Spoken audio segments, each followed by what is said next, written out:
মৌসুমী বায়ু বাংলাদেশের উপর মোটামুটি সক্রিয় এবং উত্তর বঙ্গোপসাগরে প্রবল অবস্থায় রয়েছে। আবহাওয়া অফিস জানিয়েছে, এর প্রভাবে উত্তর বঙ্গোপসাগর, বাংলাদেশের উপকূলীয় এলাকা এবং সমুদ্র বন্দরসমূহের উপর দিয়ে দমকা অথবা ঝোড়ো হাওয়া বয়ে যেতে পারে।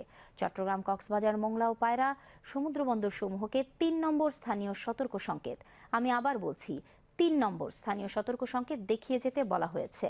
উত্তর বঙ্গোপসাগরে অবস্থানরত সকল মাছ ধরার নৌকা ও ট্রলার সমূহকে পরবর্তী নির্দেশ না দেওয়া পর্যন্ত উপকূলের কাছাকাছি থেকে সাবধানে চলাচল করতে বলা হয়েছে।